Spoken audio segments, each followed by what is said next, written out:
Olá pessoal, tudo bem com vocês? O mês passado eu já fiz um vídeo lendo coisas da Flip, né? Esse momento em que os autores já vão sendo anunciados antes de sair a programação, que inclusive já saiu agora, mas que, né, dá um tempinho da gente aí curtir um pouco os livros antes do evento. E eu já tinha comentado com vocês, então, nesse vídeo que eu fiz, vou deixar o link por aí, que eu queria ler os livros da Liv Strömquist, uma quadrinista sueca que faz, não sei, para mim são ensaios em quadrinhos e eu acho que tocam em temas muito legais dela. Eu já tinha lido A Origem do Mundo, gosto muito, então eu reli esse livro e li os outros pra gente conversar sobre ela aqui no canal. E foi, enfim, eu li eles em uma semana, foi uma experiência legal. Ver essa evolução dela também. Eu li em ordem cronológica de publicação, então foi interessante e tô bem curiosa para saber o que ela vai falar na Flip. Para quem não vai na Flip, o evento principal, né, é transmitido no YouTube da Flip, então vale a pena dar uma olhada, não precisa ficar de fora das conversas. Ele fica todo disponível no YouTube, inclusive as edições anteriores também ficam disponíveis no YouTube, o que eu acho muito legal também. Uma coisa também que eu queria mencionar antes da gente falar sobre os livros especificamente, dizendo, os 4 foram traduzidos pela mesma tradutora, o que eu acho uma coisa muito legal. A Kristin Lee Garubo traduz do sueco, espero estar falando certo o nome dela. E, enfim, então parabéns para a Kristin também de estar acompanhando ali a autora durante todos esses anos. E bom, vamos lá, eu fiz muitas anotações enquanto estava lendo e vamos começar então com o primeiro, que é o A Origem do Mundo, que é o que eu já conhecia, né, que foi uma releitura. O subtítulo dele é Uma História Cultural da Vagina ou a Vulva versus o Patriarcado. É um livro originalmente publicado em 2014 e a tradução dele, então a edição brasileira foi publicada em 2018. Eu acho que esse livro vai trazer à tona, vai debater os órgãos sexuais, a genitália feminina, principalmente não tanto o órgão em si, mas mais a percepção cultural, a história cultural, a maneira com que a gente lida e fala sobre o órgão. O livro começa com ela se colocando quase como uma espécie de narradora, ou colocando uma narradora, não fica tão evidente assim que é ela mesma, mas essa voz que cria, né, essa personagem falando com o público, olá pessoal e tal, e apresentando o problema. E a partir desse momento de apresentar o problema, ela vai levantar homens que se interessaram um pouco demais por aquilo que se costuma chamar de genitália feminina, entre parênteses, entre aspas. E aqui ela vai listar alguns homens que foram bastante polêmicos, problemáticos ou maléficos em relação à saúde feminina, em questões físicas e de liberdade sexual das mulheres. Então, alguns deles, por exemplo, ela vai falar aqui sobre Santo Agostinho, que é uma das pessoas que associa muito o corpo da mulher ao pecado, a noção de pecado. Até então não era uma coisa tão fortemente relacionada. A leitura do Santo Agostinho que reforça muito essa visão.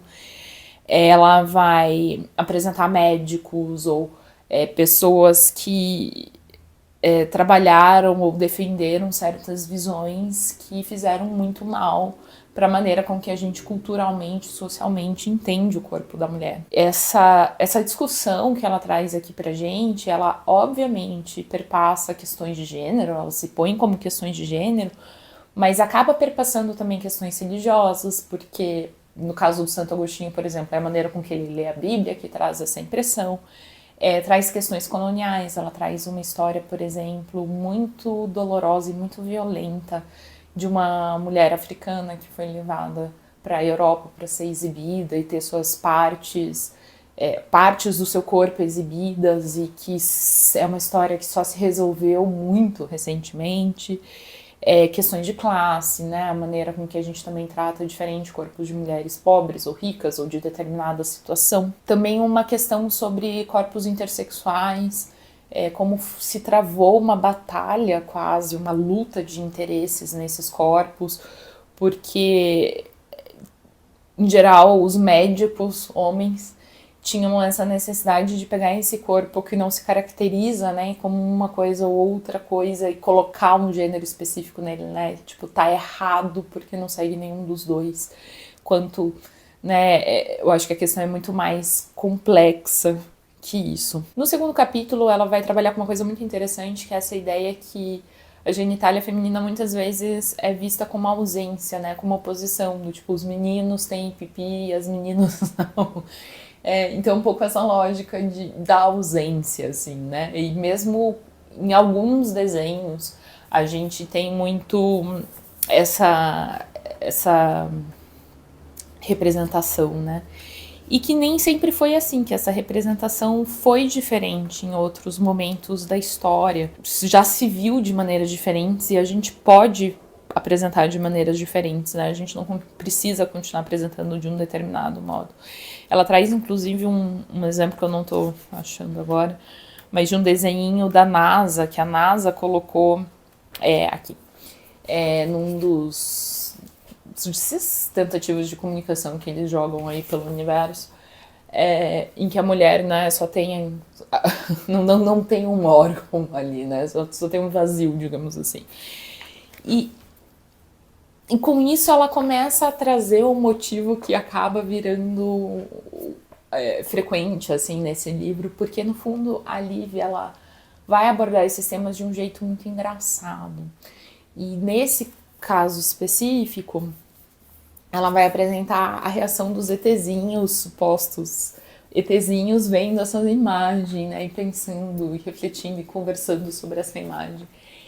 E isso acaba sendo algo que ela retoma em outros momentos do livro, justamente para fazer uma piadinha, né? Muito do humor retomar algo que você já criou antes, né? Num momento inesperado. Então esses ETzinhos surgem como essa ferramenta de humor também, o que eu acho bem divertido. E ela também vai falar sobre orgasmo, questões de culpa e vergonha e relação ao corpo, menstruação.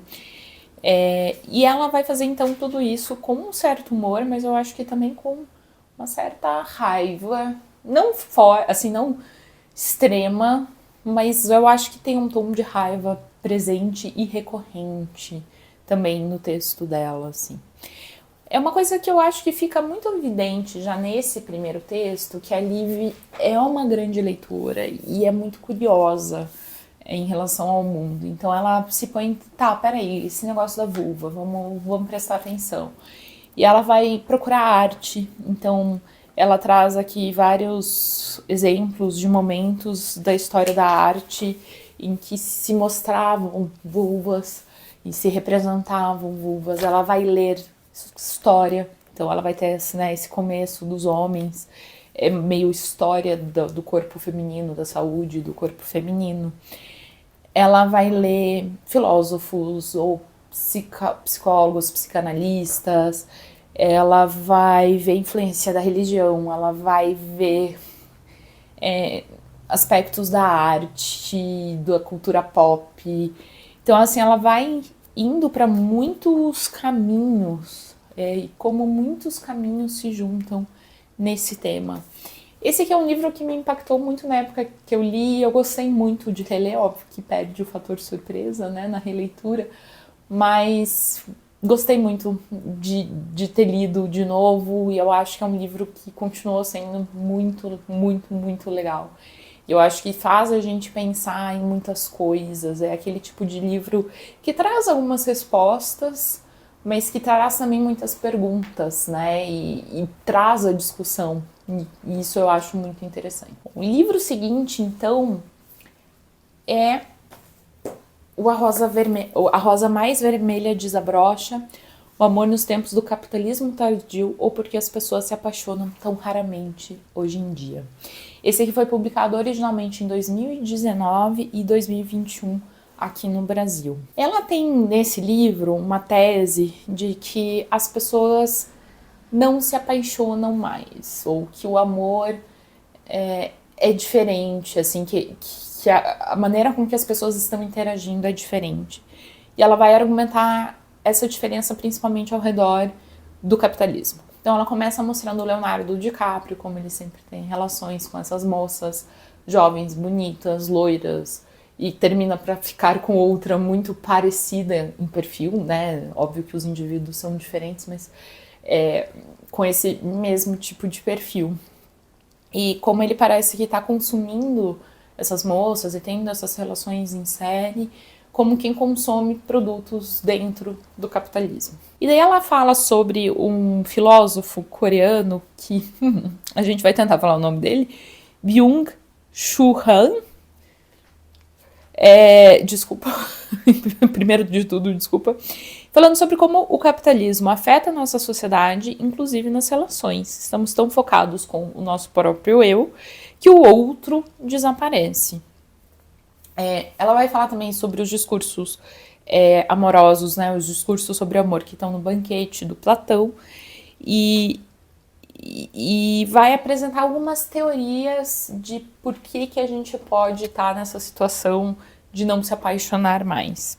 Então a teoria 1 é o avanço da escolha racional, as coisas estão muito mais racionalizadas no nosso período, a nova maneira de ser um homem de sucesso, que é essa ideia de antes o homem de sucesso era o pai de família, da sociedade patriarcal, e agora o homem de sucesso é o cara pegador que não casa nunca. A teoria 1, inclusive, desculpa, eu acho que eu pulei uma, né? O desaparecimento do outro, essa noção que eu falei, né? Do filósofo coreano, de a gente tá tão egocêntrico e narcisista que o outro já não existe direito. A teoria 4, o desencantamento do mundo, tem um pouco a ver com essa coisa do avanço da escolha racional também.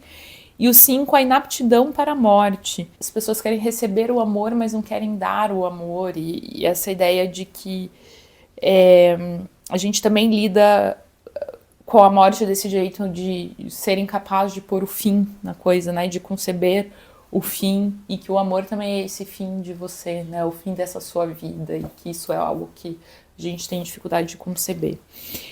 E essa primeira parte tem muita citação, tem muita teoria, essa livre leitora fica muito evidente e é legal acompanhar esse pensamento dela. Depois disso ela vai falar como muita da cultura contemporânea mostra o se apaixonar, e principalmente o se apaixonar perdidamente, como fracasso, principalmente a mulher. Né? A mulher, quando se vê nessa posição, é tipo, não, tem que ser forte, tem que ser independente, tem que jogar o cara fora e pegar outro, porque tem um monte de cara no mundo, ou muitas mulheres no mundo, enfim, dependendo. Mas essa ideia de que a mulher se jogar nessa emoção é algo muito doído, que é algo que eu acho que ela não menciona aqui, mas eu acho que é algo que a gente vê no Paixão Simples da Annie Ernaux, né? Essa ideia da mulher que, de repente, está completamente entregue a esse sentimento, né? E isso visto como algo menor, como uma fraqueza. Ela traz muitas citações nesse livro de uma socióloga chamada Eva Illouz. Fiquei curiosa, não conhecia, mas fiquei, né, deixar anotadinho para eventualmente procurar. Eu gostei desse livro, gostei muito dessa primeira parte dela leitora e pensando sobre o assunto. Tem um assunto que começa a me incomodar um pouco aqui, vai me incomodar mais depois. E eu acho que esse livro tem uma pequena incongruência. Então, primeiro, o que começa a me incomodar aqui, que me incomoda no livro seguinte também, que eu acho que ela começa a adentrar um espaço de cultura de celebridades de uma forma muito generalista. Assim, ela começa a usar celebridades para dar exemplos. E como todo mundo sabe, história de fulano. E assim, nem todo mundo acompanha a cultura de celebridades. E eu acho que a gente está num mundo de redes sociais em que a gente tem essas celebridades tão nichadas. Eu acho que a cultura de celebridade mudou muito. E esses exemplos ficam meio fracos por causa disso. E eu acho que ela põe muita força em algo que não tem mais tanta força assim. E não trabalha também, né? Porque ela pode dizer, existe um cara que faz isso. Beleza, tudo bem. Agora, ela fala, então você sabe que existe um cara que faz isso porque ele é famoso. E eu, será que a gente sabe? Eu não... Entende? Então, por isso que eu acho que enfraquece um pouco o exemplo dela. Mas o que mais me incomoda nesse livro, e assim, no final ela deu uma micro pincelada no assunto, mas ainda eu achei que não foi satisfatório, assim. Ela mostra muito como as nossas concepções de amor mudaram, né? Ela faz essa história cultural e como os relacionamentos eram baseados, nem sempre a gente casou por amor, às vezes se casava por questão econômica, por formação básica da sociedade, assim que era a vida e tal. E ela vai mostrando essas diferenças, mas mesmo assim ela tem, parece, uma dificuldade ou uma resistência de conceber que a gente talvez esteja em outra formação. E tudo bem, porque a gente já esteve em tantas, né? Mas ela tem essa resistência de achar que pouquinho antes era melhor, porque a gente se apaixonava e hoje a gente não se apaixona mais. Só que será que isso se sustenta, sabe? Ela não traz nenhum dado de a gente não se apaixona mais. E o exemplo dela para isso é o Leonardo DiCaprio, que é um cara que já vive exceção da exceção da exceção, que não é um cara típico, né? Então, assim, pra mim, eu gostei de ser exposta, eu gosto muito dessa parte dela leitora, eu gosto do formato, eu acho interessante pensar que talvez a maneira com que a gente pensa as relações estão diferentes, mas eu não sei se eu compartilho tanto dessa premissa disso necessariamente ser pior, sabe? E eu não gosto, então, um pouco desse tom, eu acho um pouco contraditório, quase. No final, ela dá um toque de... Pois é, talvez esteja só diferente, assim. Mas ainda assim, eu não acho que é o suficiente, porque ela sustenta o livro inteiro, né? Antes de dar um toquezinho ali.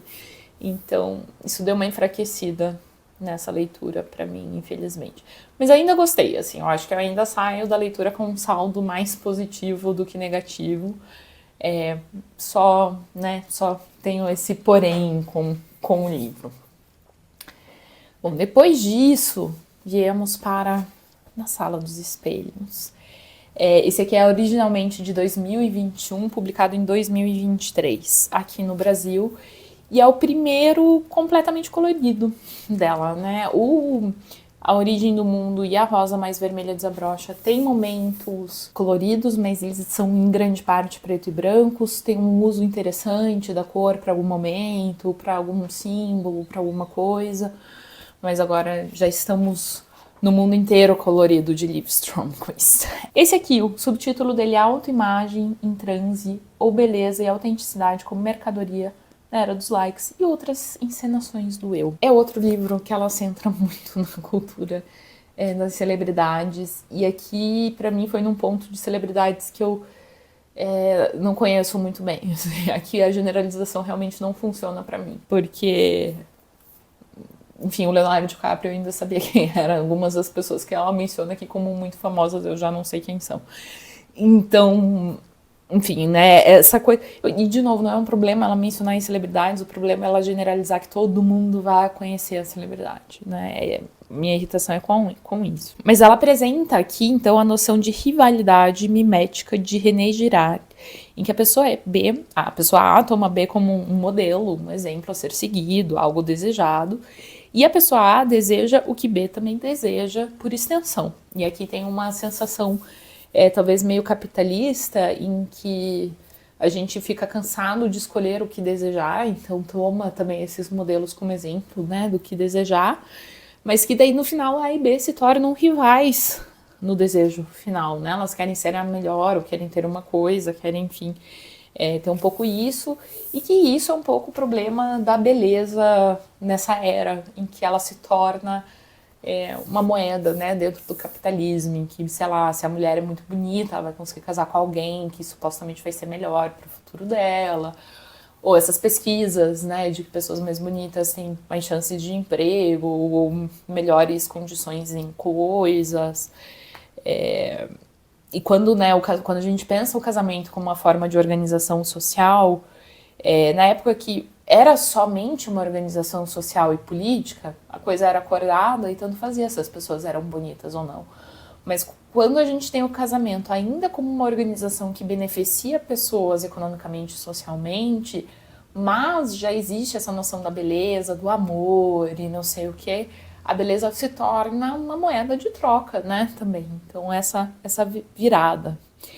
E E como padrões de beleza, essa é uma crítica que eu acho bem interessante que ela traga, distinguem as pessoas ricas das pobres, né? Porque, de certa forma, e isso ela já dá um exemplo de bem antes, assim, como as mulheres ricas usavam espartilhos, né? As mulheres da nobreza, que são caros e pouquíssimo prático, deixa a mulher fraca, deixa a mulher sem conseguir respirar direito. Essa coisa da mulher pálida, né? Gente, uma pessoa pálida é uma pessoa que não tem saúde, né? E que não anda do lado de fora, que não trabalha. E como esse padrão de beleza é associado à maneira com que as mulheres ricas podem ser, né? Então, como se cria também esse padrão de beleza a partir de sociedades ricas e também cria uma questão de classe.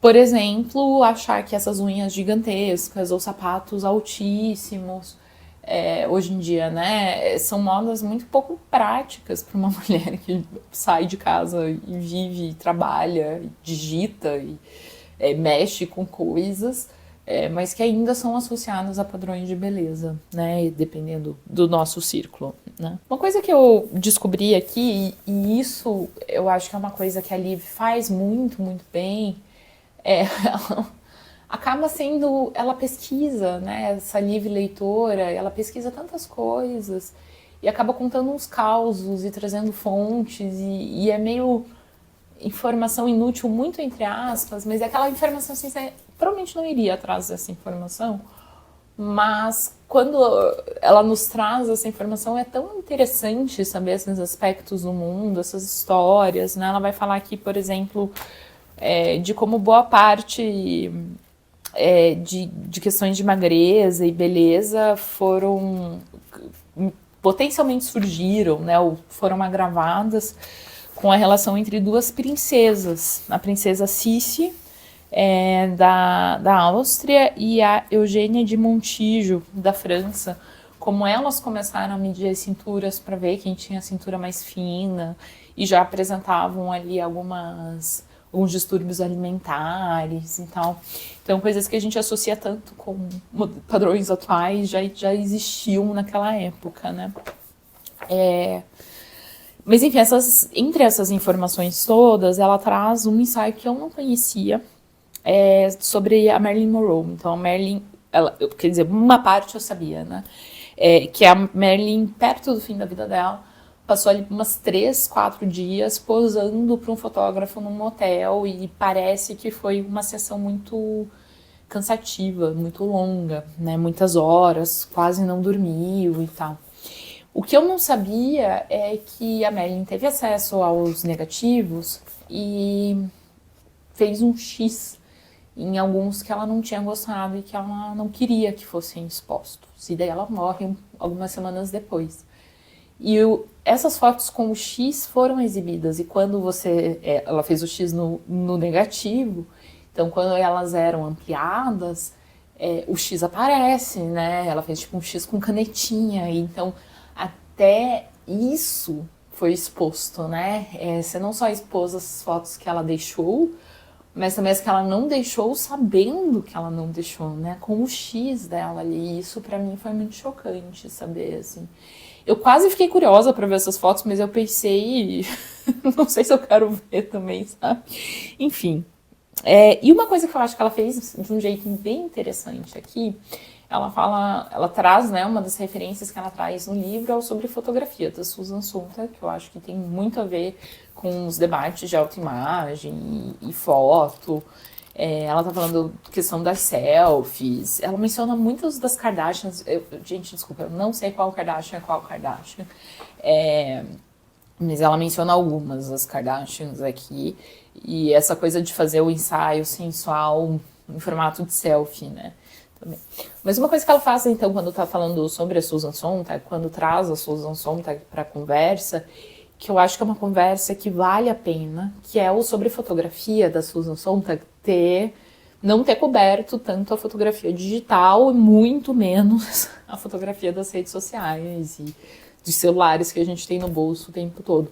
Mas muitas das discussões que ela traz, quando a gente está lendo o livro e ela tá falando sobre circulação de fotos na mídia e tal, a gente já consegue antever tendências que vão estourar nas redes sociais e nos celulares e tal. E a maneira com que ela articula isso, então, pensando a Susan Sontag para dar esse pulo para hoje, eu achei bem interessante, acho que foi bastante bem feito.